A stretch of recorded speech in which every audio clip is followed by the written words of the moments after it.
The family of 12-year-old Jaysen Carr is mourning his shocking death after he was infected with a rare brain-eating amoeba while he was swimming in a lake in South Carolina over the summer.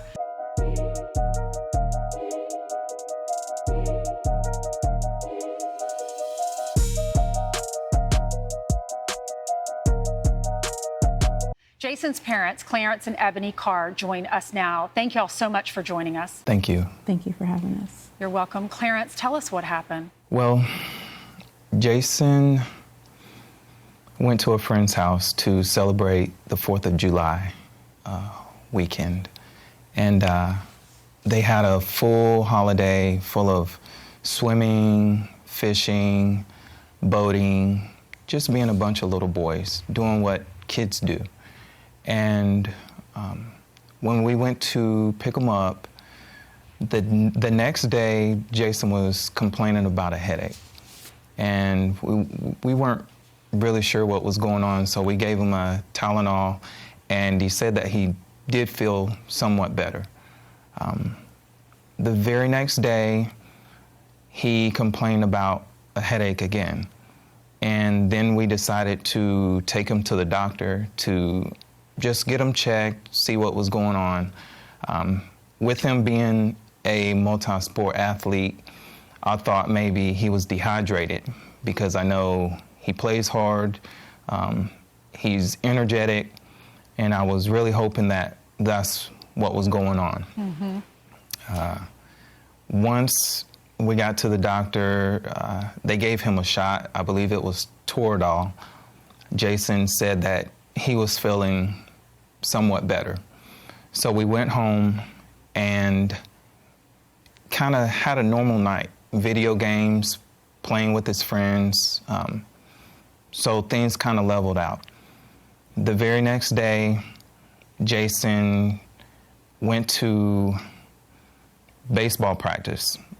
After practice, he wanted to go to a friend's house and hang out and play for a little while. Mm-hmm. So while there, the friend's mother texted my wife and said, "Hey, Jaysen's complaining of a headache again."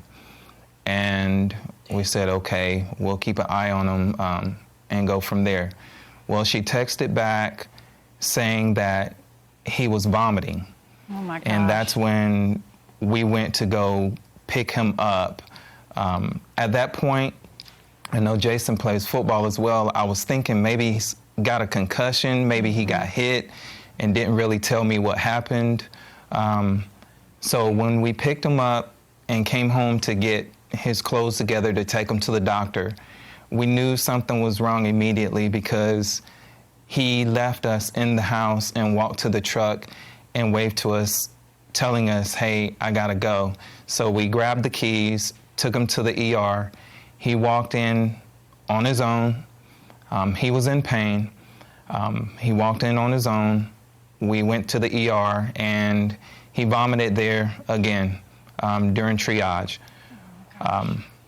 The doctor really didn't have a lot to go on other than the symptoms he was displaying, which was a headache and vomiting.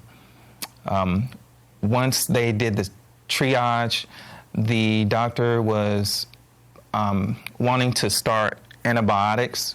Didn't really know which way to go because, again, he only displayed 2 symptoms. As time went by, Jaysen started to spike a fever.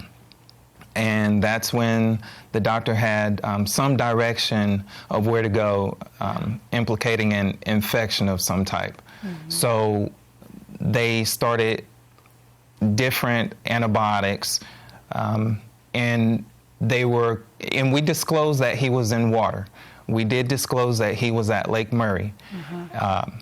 They were leaning toward meningitis, so they did a spinal tap just to verify. And while we were waiting for those results to come back, again, they were aggressive with starting the treatments. They didn't wait on anything. They just weren't sure which direction to go. And unfortunately, the culture came back showing that Jaysen was infected with the amoeba. Y'all, I am so sorry. We all who grew up in Columbia, that's where we all learned to water ski and swim. Ebony, he was a great athlete. I know he was in middle school, played on the B team and JV for Dreher High School. He was first chair flute, also helped special needs kids at his school that y'all didn't even know about until after he passed away. We are so saddened. I know that they test the waters in the beaches. I don't know if that happens around the country, but in South Carolina, but they don't test the waters in freshwater, rivers and lakes. They don't have the funding for that. So I know you're on a mission to try to change that so this doesn't happen to other kids. I know it's very rare, and we did get a statement from Dominion Energy, which owns the lake. They create the energy for the area. And they said, we are deeply saddened by the tragic loss of Jaysen Carr. According to public health agencies, naturally occurring microorganisms are present in fresh water, but these types of tragedies are rare. We encourage everyone to follow safety guidance from public health agencies when engaging in recreational water activities. Ebony, I'll give you the last word today for us. Tell us about your son. Jaysen was a ray of sunshine. He put a smile on everybody's face. He was known for his infectious smile. He loved everybody, no matter your age, no matter your race, no matter your gender. He was the kid that everybody wanted their kid to be a friend to. He welcomed everybody with open arms. He loved God. He just loved everyone. He was just our ray of sunshine. I cherish the moments that we have with him. I'm going to miss the moments that we're not going to have with him, like his first dance, his prom, going to college. He was going to be that one that was going to be somebody. Mm-hmm. Everybody loved him, and he never had an enemy. And we're all going to miss that about him, and we want everybody to know that he was a great kid. Yeah, you're holding he was a really great kid. Tiger. I think his heartbeat, you can hear his heartbeat in that tiger, and you're holding on to that very That's closely. Correct. He leaves behind, yes. Obviously, the two of y'all as family who loved him. We saw the pictures at Disney World of his older sister and younger brother. If there's one tip that you can give parents to avoid this, what is it? Do your research.